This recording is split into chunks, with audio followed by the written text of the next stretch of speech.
Welcome to another edition of ProSoft Technologies video training. During this session, we're going to focus on the PTQ PDP-V1. That's the PROFIBUS DP Master Communication Module from ProSoft Technology for the Quantum and Unity systems from Schneider Electric. Specifically during this session, we're going to talk about the Unity CPU, and we're going to talk about the ProSoft Technology PTQ PDP-V1. And on the Profibus network, the PTQ PDP-V1 module will communicate to a S7 CPU with an added EM277 Profibus slave adapter and a Phoenix Contact ILPB-BK. That's their Profibus DP bus terminal. So now that you have a good understanding of what this training session is going to cover, now let's go into the ProSoft Configuration Builder and we'll start designing our Profibus network. Alright, so there's your overview. Now let's go ahead and open up ProSoft Configuration Builder. So I'm going to open up PCB, and it's going to open the last project I had. So I'm going to go ahead and create an untitled project, a new project. There's our new project, and there's our menu options, menu bar, standard menu bar. We'll talk about a few of these as we progress. So for now, let's right click and we'll choose module type. And once the choose module type window opens, we have a bunch of different filters here. We can filter it with all, which basically has no filtering and lists all the products that we can program with ProSoft Configuration Builder. And we can click on a few of these and you notice that it filters depending on which one we select. So I'm going to select PTQ and PTQ PDP-V1. So click OK on that. Oh yeah, there's the hot standby that you would want to use if you're in a hot standby system. So we'll go ahead and expand PTQ PDP-V1. Now we can add a module comment. This could be a descriptive comment of what the module's doing. It can be anything you want. So I'm going to go ahead and put a simple comment in here, click OK, and now I'm going to expand the PTQ PDP-V1. And now here's the slot number. This is the slot number that the module is in on your Quantum or Unity rack. Mine's in slot 4, so I'm going to choose slot 4. Now we have our input data size. This is the amount of data that the module is passing to the processor. It has nothing to do with how much data is on your Profibus network. So again, it's the amount of data that's going from the module to the CPU. And output is just the opposite. That's the amount of data that's going from your CPU to the module. And your input start registers, this is your 3X register, or your input registers on the CPU. And our output registers are the 4X registers. So it's coming from the controller. And we have the ability to swap the input bytes and output bytes. And our mailbox messaging, you can do special functions like acyclic read and writes. And now here we have the slave diagnostics. Slave diagnostics allows you to pass extended slave diagnostic information from your slave devices to the CPU. Now here we have our speed duplex code for the Ethernet port. I'm going to go ahead and set mine to auto negotiate for now. Now we have the non-transfer area register. This setting's only used when the module's in a hot standby system. So I'm going to click OK there. Now I'm going to double click on the Ethernet configuration, and I'm really not going to do anything in here just yet. We will come back into this and change the IP address a little bit later. So for now I'll go ahead and click OK. And once I click OK, I will double click on the Profibus DP. And here's where the Ethernet IP address would be used had I changed it. So for now, I'm going to go ahead and leave it there. We'll go back in a little bit later to change it. Now we can select the port. This is how we would want to download the configuration to the module. We can download using Ethernet, or we can download with the serial port. And you don't see a serial port listed for me. So what I'm going to do now is I'm going to go ahead and plug in my USB serial port adapter. And once I do, we should see it refresh. Okay, so I have it plugged in. Let me go ahead and close this window. I'll click OK here. And once I do, I'll go back into the Profibus DP settings. And now we see that we have a serial port, COM4. So again, I can use COM4 to download via serially to the module, or I can select Ethernet and download via Ethernet. We're not going to touch on any of these settings right now, but we will come back in here later and briefly describe some of these different settings. So for now, I'm going to click on Configure Profibus. And once I do, you'll see the ProSoft Configuration Builder for Profibus window opens. And the first thing we want to do within here is we want to install GSD files for our slave devices. So I'm going to install the Phoenix Contact GSD file, and I know which one I want. I'm going to click OK to overwrite it. Now I'm going to go and install the GSD file for the Siemens device. And I'll double click that. I'll go ahead and select it, and I'll choose yes. And be advised that it may ask you to install a bitmap, a BMP file, so you can get the pretty little pictures there. So we'll go ahead and scroll this down a little bit. Now what I want to do is I want to set my master up to use node 0. So I'm going to double click on my master, and I'm going to have my master use address 0 on the Profibus network. And now I want to specify that the Phoenix Contact module use node 13 or address 13 on the network. So click OK there, and now we'll go into the EM277, and I want to set this to node 1. So this is going to use node 1 on the Profibus DP network. Okay, so now that the master knows which devices it's communicating with, it still needs to know what kind of data or what data it needs to pass to and from the different slave devices. So that's what we're going to do now. Now we're going to expand the EM277, and we're going to select 32 input words and 32 output words. And then we'll go to the Phoenix Contact module, and now you see those little colored icons right there? Well, those are all I/O modules. They're commonly referred to as slice I/O, and they're little slices of I/O. And what we'll do now is we'll choose our specific modules that we have. I know that the very first one next to the bus terminal is a 8-channel digital input module. So we'll drag that DI8 over. And then the next one is a 2-channel analog input module, which is this guy right here.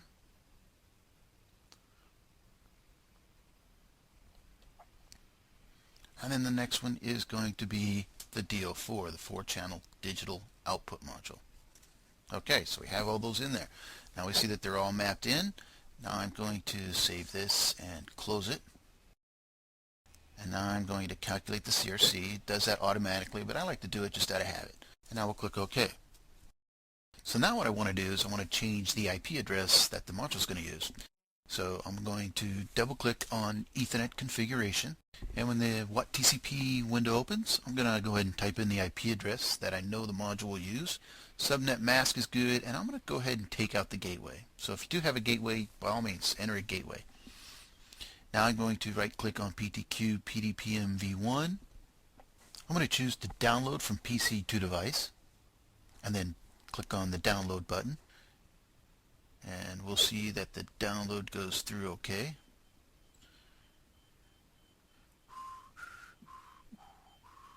Click OK, and now we can right click and we can go to diagnostics, and now I just want to verify that the module actually took the IP address. Now I can press V as in Victor, and we'll see that the IP address is there. So now what we'll do is we'll recalculate our CRC, we'll save the file, and we'll go ahead and download again.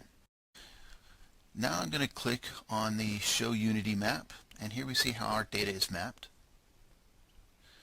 And we'll touch on this a little bit later. We see that the inputs and outputs, we can see respectively how they're mapped into the CPU. So I'm going to go ahead and export this. We're going to use this within Unity a little bit later. So I'm going to choose the folder that I'm using. I'm going to put it there. I'll click on Save. So now we exported that portion of it. That's our memory map portion. I'm going to click OK here. Now I'm also going to export the master config. This basically allows us to import the PDP-V1 module into Unity. So I've done that. Now we exported all those, and now we'll click OK. Alright, so from here what we'll do, we'll double click on Profibus DP, choose calculate the CRC, click OK. Now we'll go File. I'm going to save as. This is a file I've already created. I'm just going to overwrite it. Now we'll right click on PDP-V1 again, and we'll choose Download from PC to Device. We'll click the Download button, and hopefully if everything goes good, the download will succeed and we'll see module running. There we go, module running. Okay, so at this point what we've done, we've configured the PTQ PDP-V1 to accept a couple different slaves and to pass specific data points to and from those slaves. We configured the Phoenix contact module and we configured the Siemens module.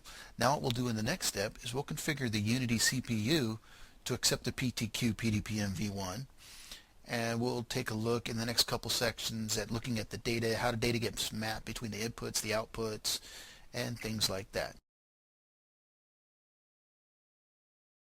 Okay, so now that we have PCB set up and we've downloaded our configuration with ProSoft Configuration Builder, now what we'll do is we'll go into the Unity Pro software. So during this portion we'll create a new project, we'll import the various files, the functional module file and the Unity memory map file that we exported from PCB, and then we'll compile, build our project, and download. So at this point let's go ahead and create a new project. So within Unity Pro, let's go ahead and click on the New Project button. And once a new project window opens, we'll select the CPU. Mine's not listed, so I'm going to click on the Show All Versions. I'm using the 65160 version 2. So I'm going to select that, click OK. And now what I'm going to do is I'm going to go ahead and expand this just a tad. And I'm going to click on the functional view. And I'll right click, we'll choose import, choose yes to save the project. I'm just going to save it as this file for now. And now what I'm going to do, I'm going to go ahead and import the file that we saved earlier, the functional module file. So I will browse to the file location and I will select the XFM file and click import. And then once that's finished, I'll change over to the structural view. And now I'm going to go down to variables and function block instances. Right click, choose import, choose yes to save the training file or the project file. Now I'm going to import the XSY file. Now here, instead of having multiple instances, so instead of renaming, I'm just going to go ahead and click on Replace All for now. And then click OK.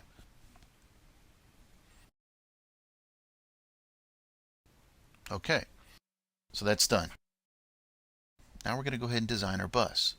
So I'm going to go ahead and add the power supply that I'm using. I'm using the 1420 power supply. I'm going to double click on slot 4 and I'm going to add the PTQ PDP-V1. So expand the communication branch and then choose the PTQ PDP-V1. Now what I'm going to do is I'm going to go ahead and compile this, but first take note. Let's take a look at how the I/O is set up. So we see our 4x and our 3x registers. We're specifying that there is 1024 words of data for the 3x and 4x registers. And you'll notice that when I compile, you'll notice that we get all these errors. Well, these errors are because the data doesn't match up. There's not enough data for what we configured in ProSoft Configuration Builder. And as we scroll through some of these errors, we'll notice that it's telling us that there's invalid data points. So let's take a closer look at why we're getting these errors. So I'm going to pop open the window from the PCB configuration. And as we take a look at the PTQ PROFIBUS DP-V1 configuration, we'll notice that the input start register is set to address 1000. And also remember that we specified an input data size of 768 words. So if we're starting at address 1000 for a length of 768, that means in Unity, since it starts at 0, that means in Unity we'll need to at least specify that it has 1768 words. Now there's a couple ways we can get around this. One, we can change the input data size to a smaller amount within the ProSoft Configuration Builder. We can also change the input start register. We can change the input start registers to start at 0, and then that would resolve the 3x registers. Or we can just tell the Unity CPU that we have more data than we actually do, and we want it to just have a wider array of data. And as far as the outputs pretty much go the same way. For now, what I'm going to do is I'm just going to go ahead and configure the Unity CPU to use 4,000 words of input or 3x registers and 4,000 words of output registers, and that should eliminate all of our compilation problems. So what I'm going to do now is I'm going to configure the Unity CPU to make 4,000 4x registers and 4,000 3x registers available. And once I do that, I'll click on the close and it'll ask me to save, and I should get a message about full compilation. So now once I go through the compile or rebuild, we'll notice that there are no errors. So you see we have 0 errors, 0 warnings. So at this point what I can do, I can go ahead and set up my CPU. I'll set my address to a known address.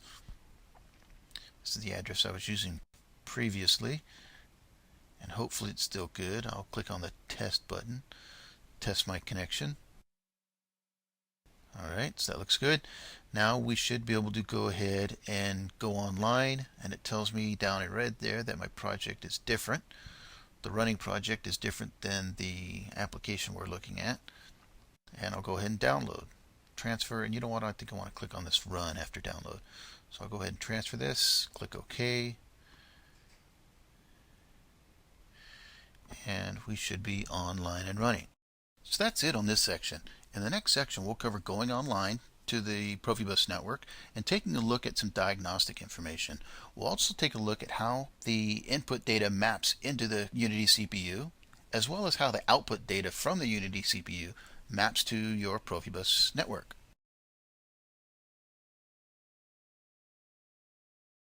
So in this section, what we're going to do, we're going to take a look at some diagnostic information, and we're also going to take a closer look at how the PROFIBUS data gets mapped to and from the Unity CPU. Okay, so at this point what we're going to do, we will expand the animation tables and then double click on the PDPM-V1 animation table, and we will expand it. And I will go down to the set oper mode, which is short for set operation mode. I'll expand the out. First, let me click on modification so we get our updates, and then we'll double click on the operate value and change that value to 1. And it immediately gets reset back to 0. And you'll notice that now the unit is in run mode. So now what I'll do is I'll bring over the help of ProSoft Configuration Builder, which is currently online. And let me just arrange the screen just a little bit here. And once we do that, I will go down to the operate mode, and I will go ahead and change the operate mode to stop. As soon as I do that, you'll see the red. You'll see the I/O modules on the PROFIBUS network highlight red. Now let me scroll up to the operate mode and go ahead and start it right quick. And once I do that, you'll see that the highlights turn green. Okay, there we go. Our modules are now green, indicating that the unit is online, running, and effectively communicating to the PROFIBUS network. At this point, what we can do is we can take a look at how the data actually gets mapped. So let me drag this back down. And now what I'm going to do is I'm going to go ahead and map in new animation tables for our data in and our data out. Now that we have both of those animation tables added, let's take a look at how they break down. So we have our data in portion. The data in portion is the data that's coming from your field devices on the PROFIBUS network into your CPU, and the data out portion is from the CPU to your PROFIBUS network. So you'll notice that as we expand our data in and data out animation tables, each slave on our PROFIBUS network is listed there. So we have slave 1 data in, slave 13 data in, slave 1 data out, and slave 13 data out. We'll also notice there's a slot that goes along with those. So what I'll do now is I'll bring in the help of ProSoft Configuration Builder, the section where we did the PROFIBUS configuration, so we can see how that actually looks when they're sitting side by side. Okay, so they're not really side by side, but they are on the same screen. In the top section, we have the ProSoft Configuration Builder, and in the bottom section, we have the Unity mapping. And what's nice about this is there's no guesswork involved. Notice in that the PCB and the Unity software, there's both a slave and a slot representation. So what this does, it shows you exactly how the data is mapped. So let's use slave 1 as an example. Notice that we have slave 1, slot 0, mapped in the PCB section above, and it shows exactly where it's mapped to in the Unity software down below. Same thing for the outputs. We notice that the outputs are mapped slave 1, slot 0, and it shows you exactly where they're mapped in the Unity software below. So let's take a look now at some live data. Let's go down to slave 13, slot 2, which is our digital output module. And I'm going to go ahead and type in a few values in here, and then I'll keep swapping back to ProSoft Configuration Builder, and we'll notice the values change there. One thing I'll let you know is that I do have the first two channels of the digital output module. I have those two channels directly wired to the last two channels of the digital input module. So as I turn on outputs, it'll also turn on inputs. Okay, so let's change some values. I'll type in a 127 in here. This is the output byte for the DO4, the digital output module. And as I type in a 127, that will effectively turn on all the outputs for my 4-channel digital output module. So I'll go to my slave 13. I'll go to the online properties. I will click on the DO4 module, and I'm going to go ahead and change this to decimal just so we don't have to do the conversion in our head. And we'll notice that we have the 127 there. So now what I can do is I will go back to Unity, and I'll change the value one more time so we can see it update. And once I get back to Unity, I will go ahead and change this to, let's make it a 3. So we'll change it to 3. And this should turn on the first two channels of the digital output module. And there we go, we see our 3. And now what we can do, we can go and take a look at how the inputs map in. So now, as I said before, I have the digital outputs wired directly to the digital inputs. So let me go ahead and close this.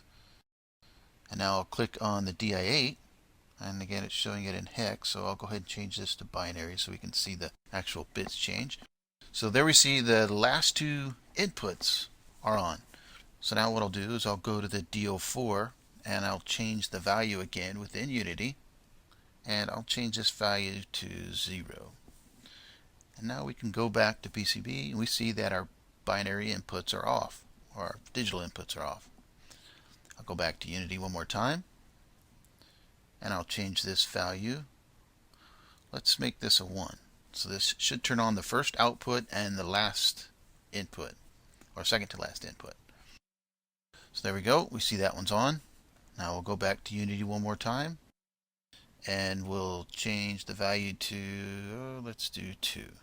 So we can see the last input come on. Okay, so we changed it back to PCB. There we see our last input is on.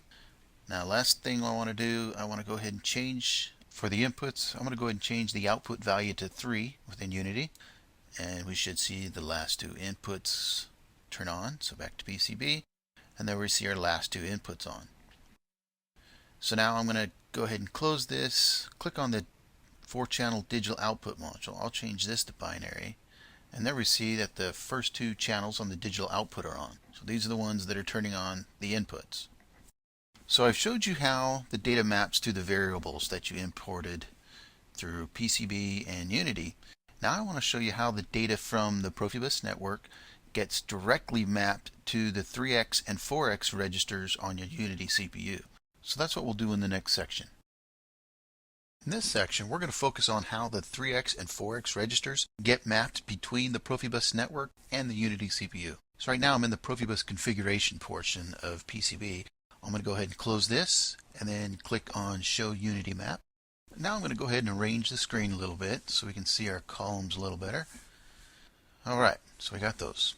Now notice in the sections above that we have a start address and an end address for the input registers.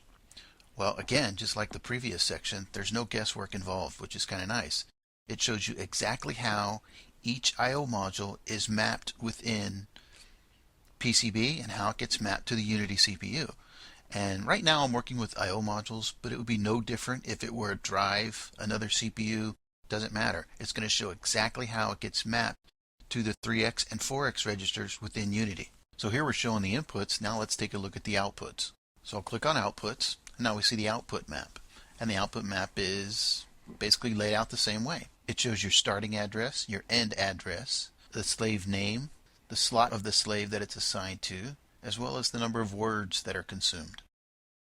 Also notice the L and the H in the start address and end address columns. Those represent the byte. So the L represents the low byte and the H represents the high byte. So for instance, on the EM277, we see that we have 3150L is the starting address and 3181H is the end address. That basically means that we're starting on the 3150 low byte and ending on the 3181 high byte. Okay, so now that I've explained how that's mapped, let's go ahead and pop open a couple images of the PCB memory map, the Unity memory map. And we see our inputs up top and our outputs below. And the first one we're going to work on is the highlighted one there, the input word 1255. So let's go ahead and enter that in. Okay, so that's in there. And now we'll enter in the output word. And let me go ahead and close this rebuild window. Okay, so now we will double click. Now we'll enter the output word MW3184. Okay, we have our two registers mapped, one input and one output. Now what we'll do is we'll go ahead and open up ProSoft Configuration Builder so we can see where I got that from. So open up PCB, double click on PROFIBUS DP and show Unity map. So here we see word 1255. That's where I got the value from. So that's your input. That's when we mapped. And then we can click on our outputs. And once we click on our outputs, we can see that the word 3184. So we get that value from. Okay. So let's go back to Unity. Now back in Unity. Now what we'll do, we'll change a few values on our output and we'll see them change on word 1255 of the input module. So I'm going to double click on the value for word 3184, which is my output. I'm going to change the value to 0. And as I do, you'll see that the input also changes to 0. So what I can do now is I can press Shift F3 to change it to binary mode on both the input and the output. So now what I'll do is I'll change the first bit of my output, and you'll see it change on the input as well. And then I'll change the second bit of my output, and you'll see that change on the input as well. And guess what? That about does it for this training session. If you have any questions, by all means contact ProSoft Technology and we'll be sure to walk you through any problems you may have. And until next time, happy training. Bye.